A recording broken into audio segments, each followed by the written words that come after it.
Welcome. Hello.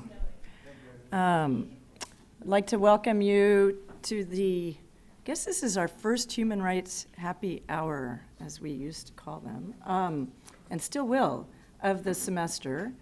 I want to start it by acknowledging that today is Indigenous Peoples Day, and I know that we're competing with a couple of events on campus as well. But it meant that Libby Adler didn't have to teach today in Massachusetts because of a holiday called something else. Actually, it is called Indigenous Peoples Day in Massachusetts. My town calls it that, but Boston calls it Columbus Day. So anyway, we're benefiting from that. So this series this semester of the Human Rights Happy Hour is with a course that I'm teaching with Edward Shore here that's called Human Rights and Global Inequality. And we'll have a number of speakers. The first speaker we had was Ruth Wilson Gilmore, who many of you heard in the class, but also those who aren't in the class. I see a number of familiar faces from that event. We weren't in this small setting. We were in the auditorium with 200 people, so we didn't get quite the chance to have the small group discussion that we'll get to have today. And the future lecturers are all listed on this piece of paper on your table. So I think already from thinking about Ruth Wilson Gilmore's talk, and today we'll have themes that will continue to build over the course of the semester, even for those who aren't in the class. Those who are in the class are mostly sitting at this table and this table and one over there. They've had an opportunity to do some reading in preparation for the lecture today, and we'll have a chance to ask the first couple of questions, but we have a lot of time, and which will be terrific to really get into the work. So let me introduce our speaker for today, Libby Adler, who is professor of law with a joint appointment in women's gender and sexuality studies and a courtesy appointment in political science at Northeastern University in Boston. She teaches and writes on sexuality and gender identity, constitutional law, family law, and administrative law, and that's really important, as you'll see as she begins to talk, especially the family law and administrative law. She's been a visiting professor at a number of institutions over the years, including Harvard Law School, the University of Frankfurt, and the University of Tel Aviv. She has an incredibly broad range of interests and has published many law review articles and book chapters. She's also the author of Gay Priori, a queer critical legal studies approach to law reform. And I'm going to step away from the podium so I can get it for show and tell. This is the book. She didn't bring them to sell them, but fortunately there are many places you can find it. It's by Duke University Press. It was published in 2018. Her talk will be based on some of the work there, as well as gesturing towards some future work. It's been incredibly broadly and well reviewed and received, even by some folks she didn't expect to receive it so well. And one of the things that Libby likes to say is that she's not a radical, so I wanted to read part of a review from Catherine Franke, who some of you know is a professor of law at the at Columbia University, and also is the co-chair now of the chair of the board of the Center for Constitutional Rights. And Catherine Franke says, quote, Libby Adler takes a smart, provocative, and fascinating approach to the question of law reform on LGBTQ rights, proposing to upend, pretty radical, the civil rights horizon formulated by the official representatives of the LGBTQ community. Adler makes a rigorous and radical critique of the conventional wisdom about what it means to win gay rights. We desperately need these kinds of sustained and argued challenges to the mainstream gay rights agenda. So after we hear from Libby for half an hour or so, putting forth her argument, we'll have a brief response from Neville Hode, who is often a respondent in these events, and but this is the first time he's done it as co-director of the Rapoport Center, so that's fun. Neville is professor in English, as well as women and gender studies, and has affiliations in a lot of different places across campus. He's author of a book called African Intimacies, Race, Homosexuality, and Globalization, and has a book forthcoming on the AIDS pandemic in Africa.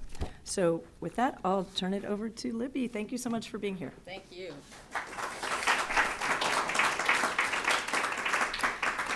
Thank you so much for having me. I hope you can see me. I knew when I came to Texas that I would be the shortest person in the state, and even the furniture is reminding me of that.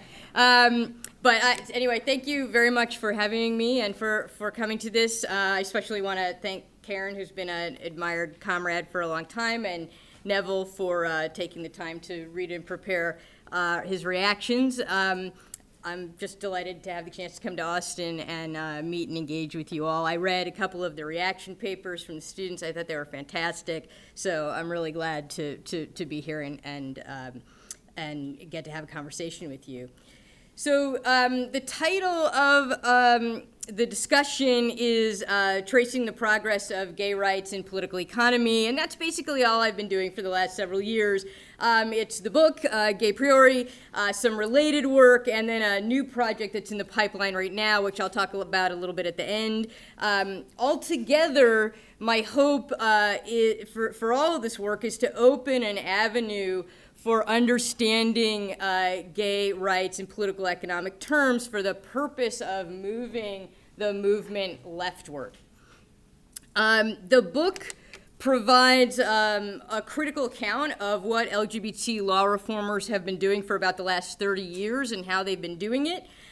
To state the thesis succinctly, it's that the priorities of the movement have been heavily oriented toward legal reforms in the mode of equality that provide a lot more advantages to the most privileged members of the LGBT community than to the people most in need. That an important reason for this is something I've called LGBT equal rights discourse, which I'll say a little more about in a moment, and that there are other ways of thinking about law that could help us imagine different priorities for law reform that would benefit more marginalized subsets of the community. So let me start by saying a little bit about in what sense I think about LGBT equal rights in the U.S., this is a very U.S.-focused project, as a discourse. This is something that I imagine that the humanities people in the room probably know a lot more about than I do.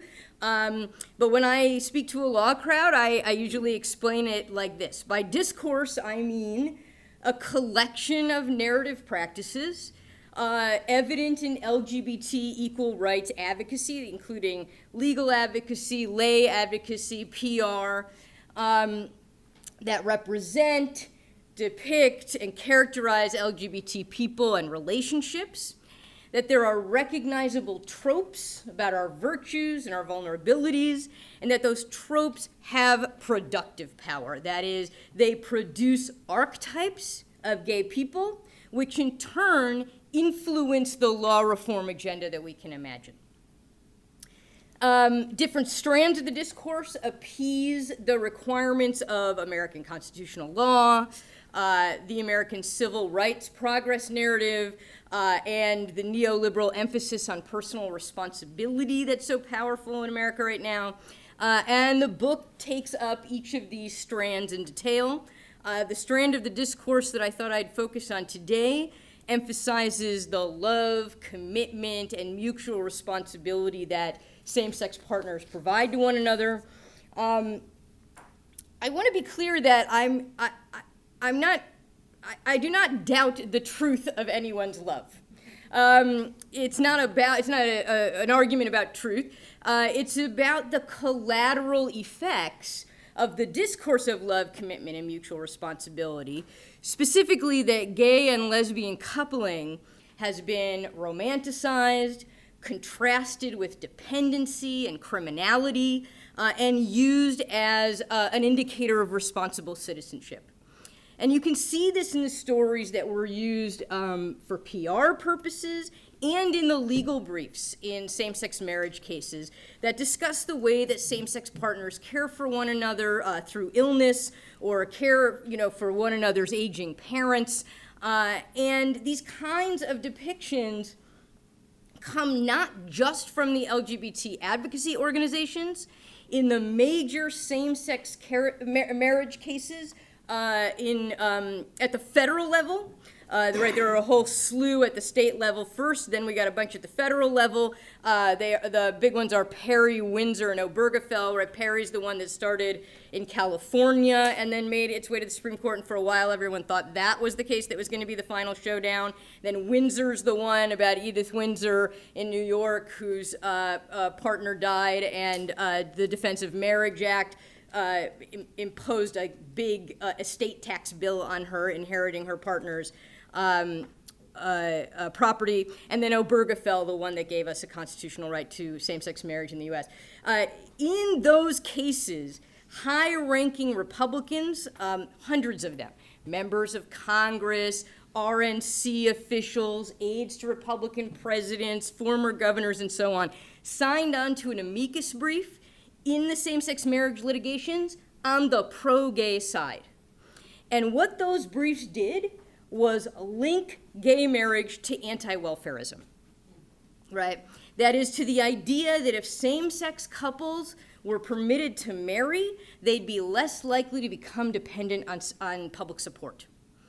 And that argument, I think, is what turned a lot of conservatives on this issue, right? It was about the privatization of responsibility and containing that financial responsibility within the marital dyad. Or as Kathy Cohen and Lisa Dugan, two queer theoretical political scientists, have argued, neoliberal economics has a family values platform. It's that marriage reduces cost to the public sector. And as it turns out, that platform is entirely adaptable to gay and lesbian coupling. And this strand of the discourse of LGBT equal rights collaborates in justifying the erosion of the social safety net, because love means we're responsible for one another, right, for our partners, so we won't need to then resort to public benefits for support. If you think back to the pre-Obamacare period, right, gay advocacy groups were arguing that we should be able to marry in order to be able to share our health insurance. That was the argument, right? Instead of arguing for universal coverage, right, mainstream gay advocacy groups argued for inclusion in the employer-based system. Further, as we tout these responsible partnerships, we've simultaneously sought out the protection of the criminal law, especially in the context of hate crimes and bullying. We're saying we're to be protected now rather than viewed as threats. For those of us who've been around for a while, that's kind of a nice change from being viewed as child molesters and traitors, but it doesn't serve all LGBT people equally well. And this is evident in intra-LGBT gentrification conflicts that have occurred in a handful of big cities around the country, most significantly in New York, San Francisco, and Chicago. It is well documented that gay people, gay men especially, have led gentrification in a number of U.S. cities. Gary Gates, who is probably the leading demographer of LGBT people in the U.S., has attested to this and demonstrated it empirically. Gay people, unsurprisingly, are seeking out tolerant enclaves where that can sustain vibrant arts and food and retail scenes like Austin. In bankruptcy, the city of Detroit tuned into this phenomenon enough to meet with banks to try to create a gay, what we sometimes call a gayborhood, right, along the lines of San Francisco's Castro. As part of its revitalization effort, they were trying to bring the money in. Meanwhile, estimates of the portion of homeless youth who identify as LGBT usually come in around 40%. And so these coexisting facts, right, gays as gentrifiers, gays as homeless, have resulted in conflict, intra-LGBT conflict, between gay property owners or high-income tenants on the one hand, and LGBTQ people who rely heavily on public space on the other hand. For example, in New York City, affluent condo dwellers near the area of the Christopher Street Pier in the West Village fought to improve their quality of life by supporting a crackdown on the youth who hang out on the pier.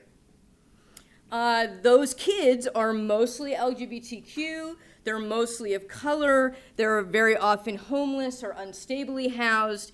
The most acute period of the conflict took place during the mayoral administration of Rudy Giuliani, who I know we're all seeing quite a bit of right now. And during that time, policing of the area intensified. As part of a kind of cleanup campaign, the youth got arrested for all sorts of petty crimes, right? Blocking the sidewalk, loitering, lewdness, stuff like that. And two groups emerged, a vocal group of property owners organized into a group, I kid you not, called RID, for Residents in Distress, which welcomed attention to their security and property values and sought to increase police presence. The youth reacted by forming their own grassroots organization with a much cooler acronym, FIERCE, for Fabulous Independent Educated Radicals for Community Empowerment, to protest their treatment by the police and the residents. And these two groups went at it in neighborhood meetings.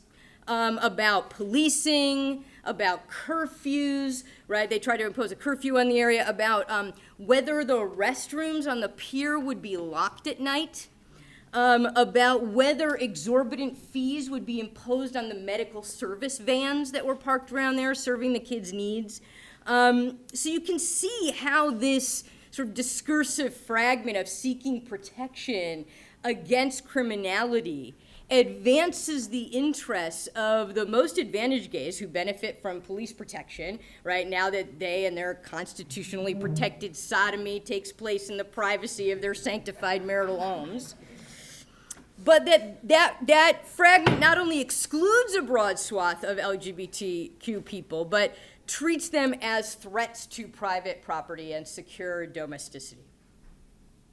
Same-sex marriage, as you know, is the law of the land now, but the fight is still on over things like religious exemptions for homophobic bakers, so we probably haven't heard the last of this. And part of my argument is that the discourse that the fight elicits impedes a more redistributive agenda that would benefit economically marginalized sectors of the community. The understanding that I came to by reading empirical studies and LGBT demographics is that our incomes on average are slightly higher. That's not just a stereotype.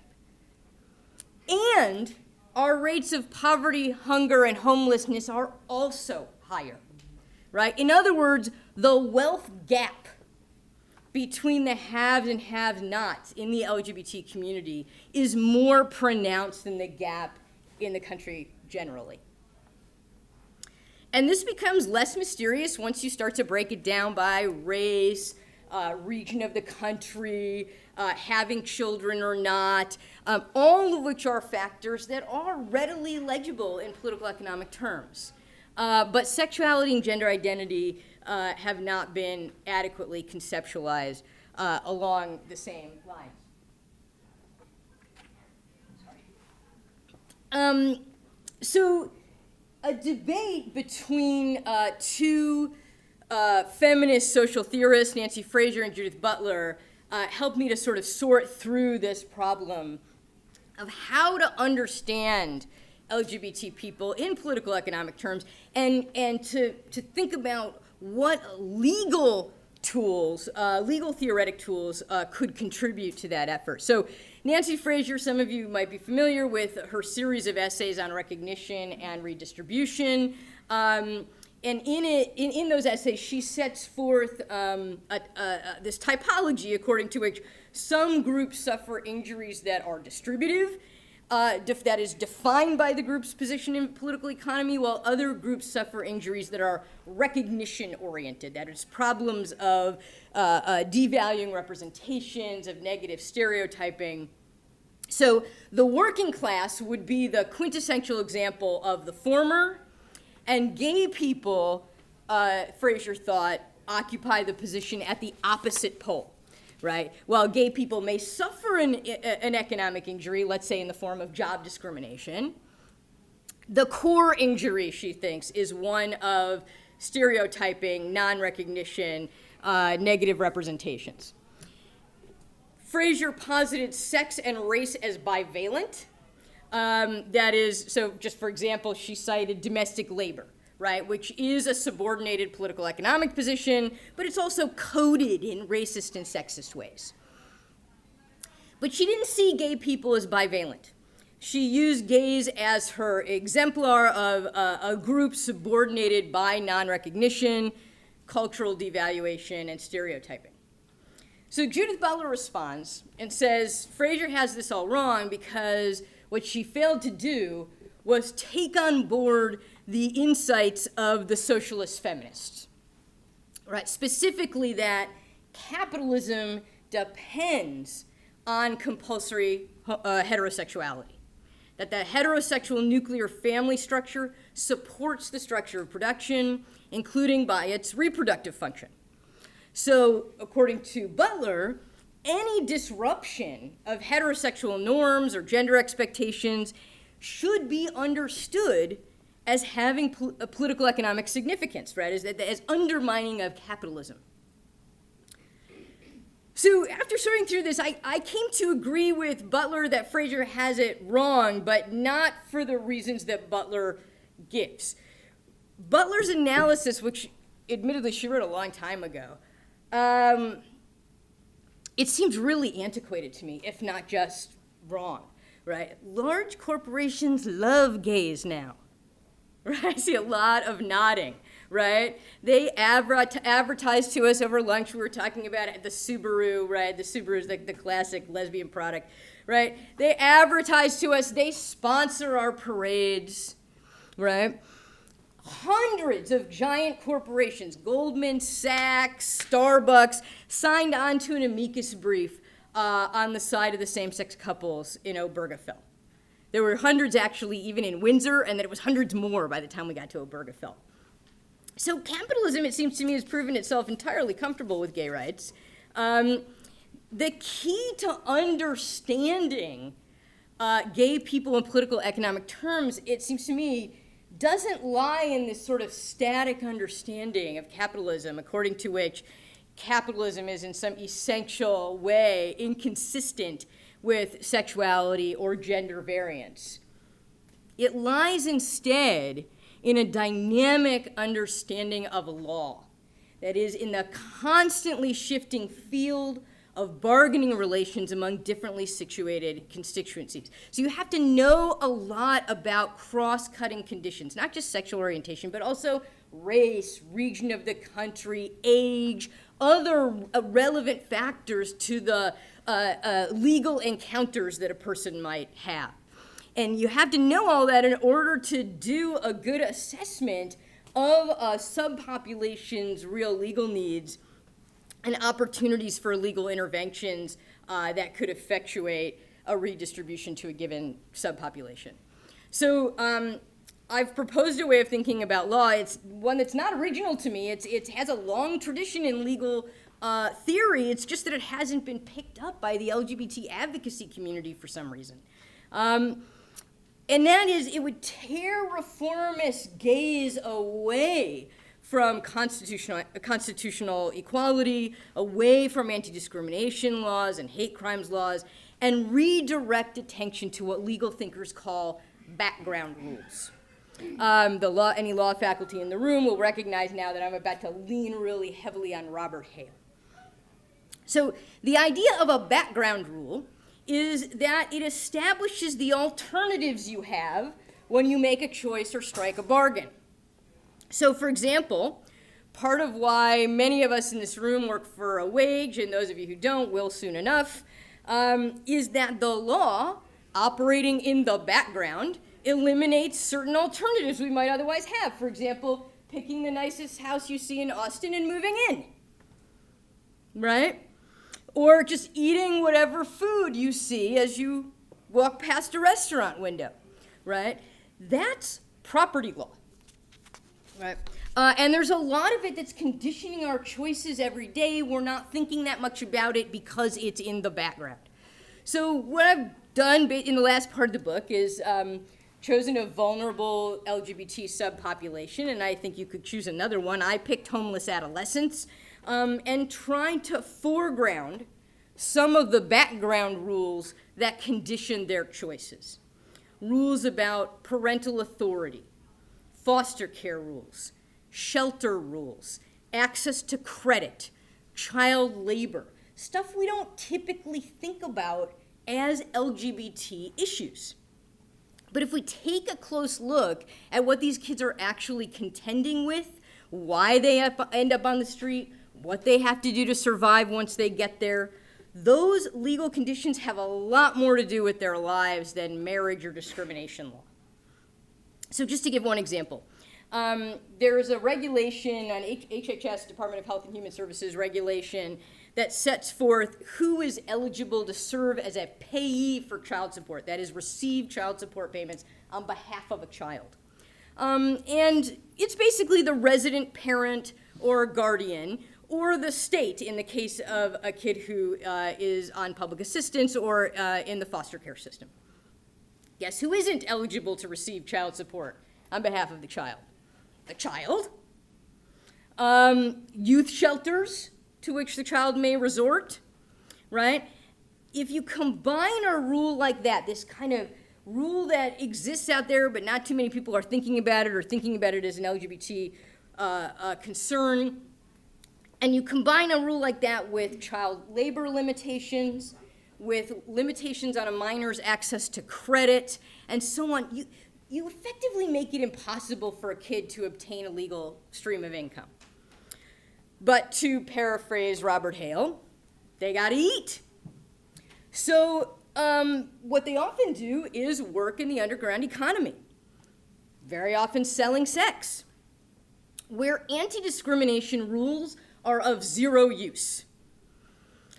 So instead of thinking about these kids as members of a discriminated against identity group needing an equality solution, I'm proposing we should bring to the foreground rules with which they are constantly contending, which might not have sexual orientation or gender identity sort of written all over them, but which have a real and immediate impact on their lives. And we should rethink our law reform agenda with those conditions in mind.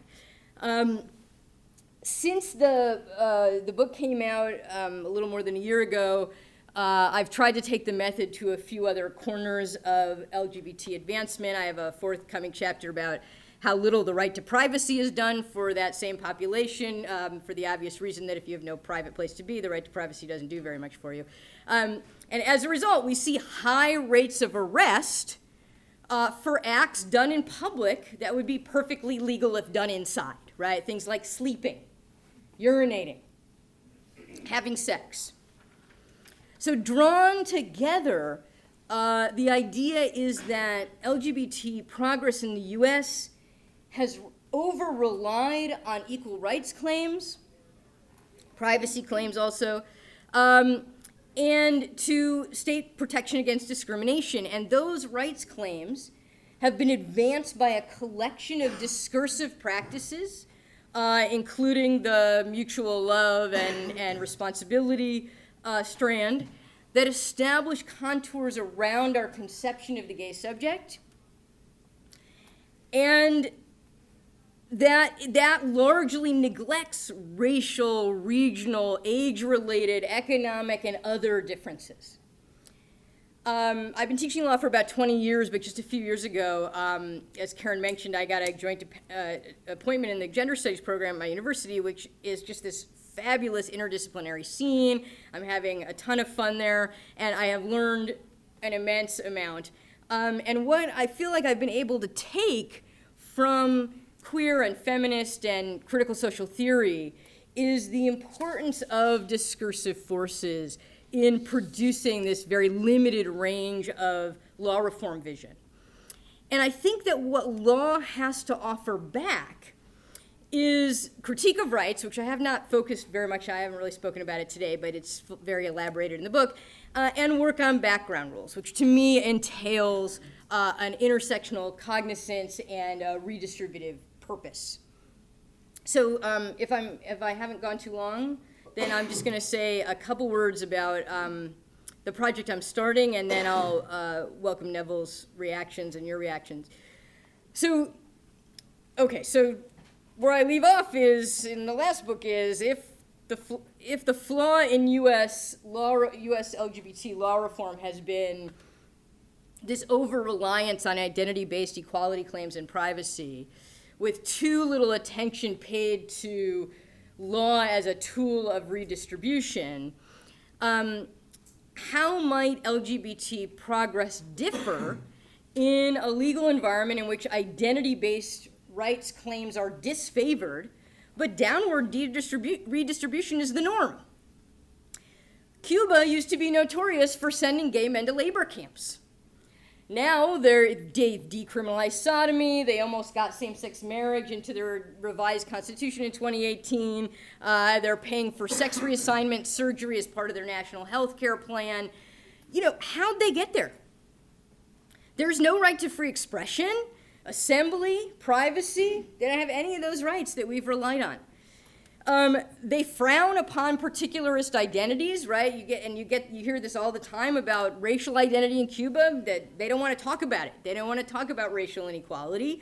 It's frowned upon because it undermines the unifying ideology of the revolution. There's barely a commercial sector, so you're not getting private sector initiative. NGOs are scarce, impact litigation is scarce. So all the tools that we've relied on in the US to advance LGBT progress, they don't have them. But Cuba is actually quite comfortable with top-down redistributive measures. So I'm interested in this next project in comparing, I'm just immersing myself in learning about Cuba.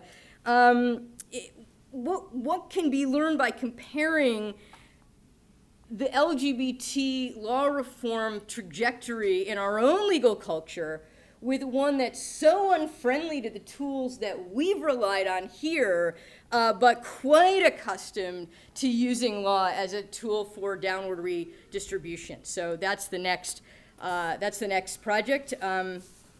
Thank you for listening. All right.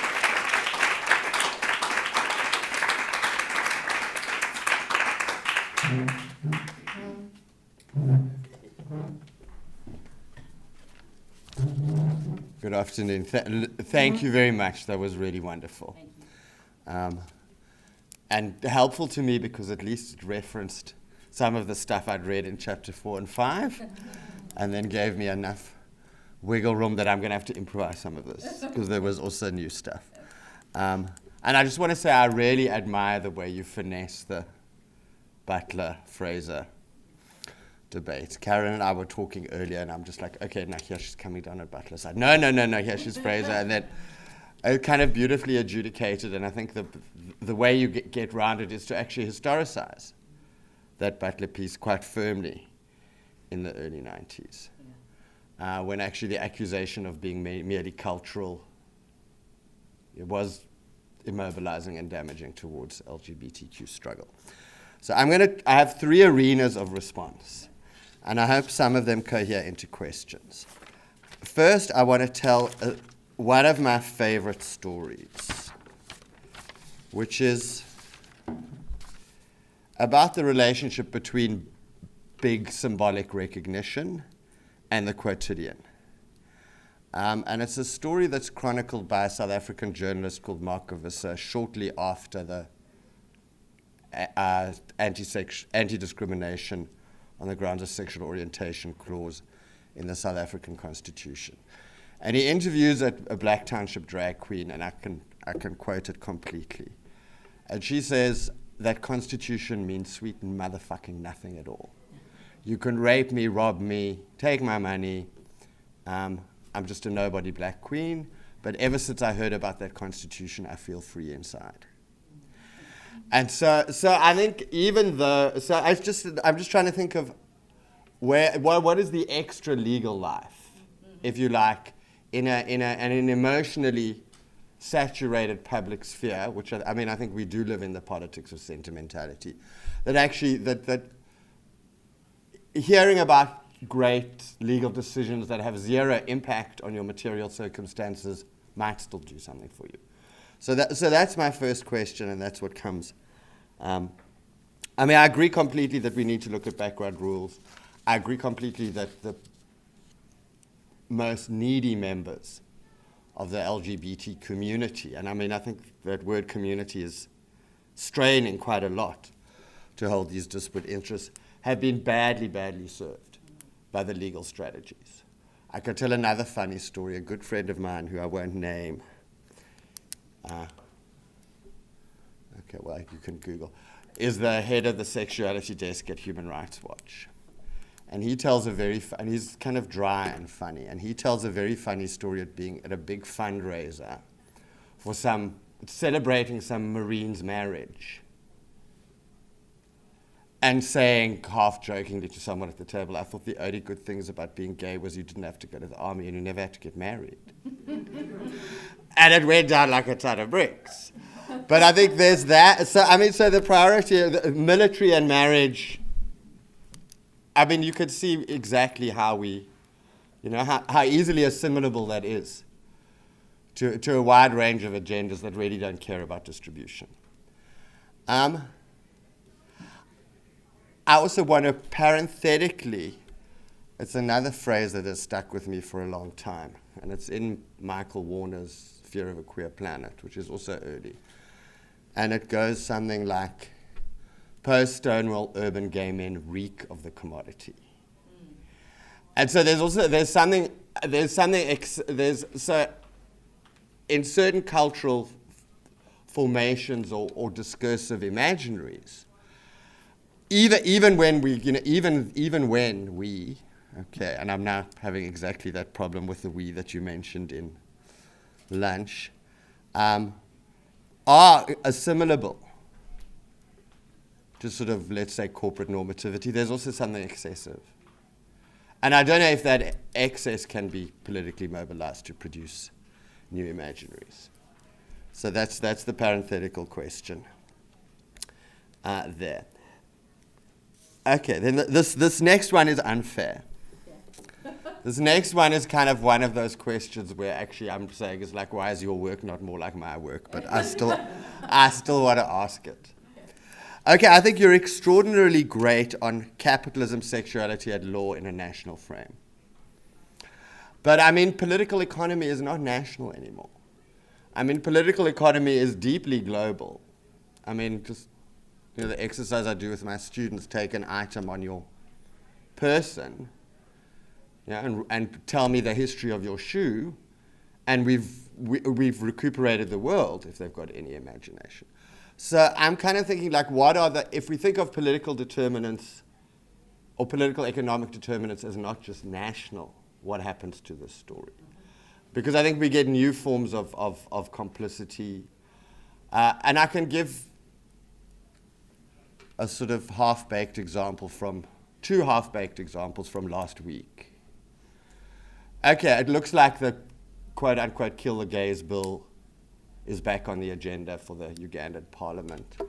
It also looks like the lovely people at Chick-fil-A gave $1.8 million to support the American evangelicals who wrote and are now rewriting that bill. So in the opposition, what kinds, if you're calling for a boycott of Chick-fil-A on the behalf of sexual minoritarian Ugandans, what forms of solidarity are you producing, and what forms of complicity are you eliding? So that I can elaborate, I think, into sort of a question around what does the international division of labor look like, both in terms of production, but also in terms of our advocacy organizations and what different kinds of work they can do. I also, adjacent to that, I also really liked in the beginning of chapter 4 the what next question.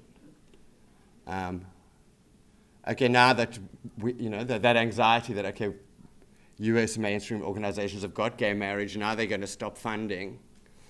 The donors are going to put away their checkbooks. And of course, one of the answers is to go global. And as your own encounter with Julian Castro's remark that you also referenced in lunch today, it's actually not that easy to go global responsibly.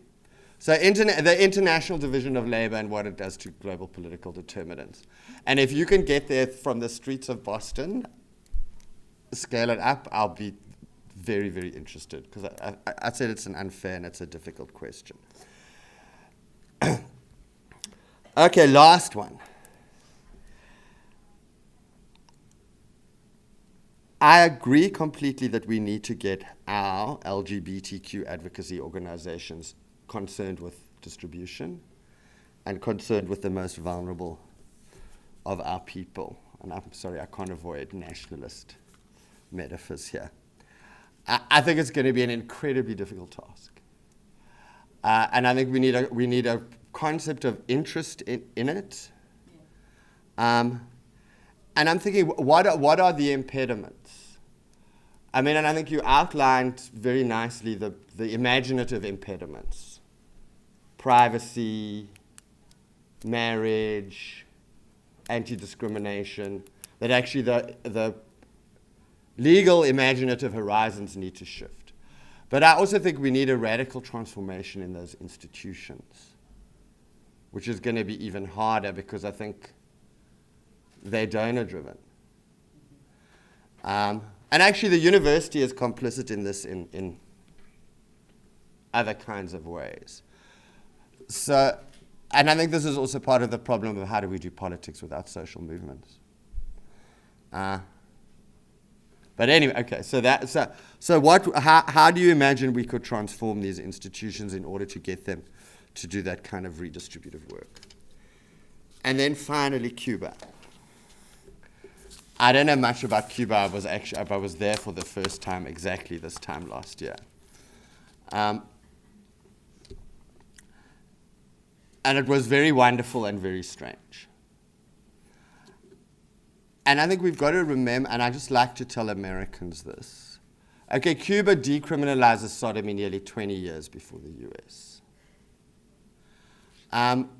That actually US, okay, Americans, if I may generalize, are generally very fixated on a period in Cuban history where there was bad homophobia, and particularly bad anti-HIV positive people discrimination. But I actually think the last 30 years of LGBTQ struggle in Cuba is a much happier story. So I want you to say more about what you think the Cuban project will look like methodologically, politically, discursively. Okay, thank you very much.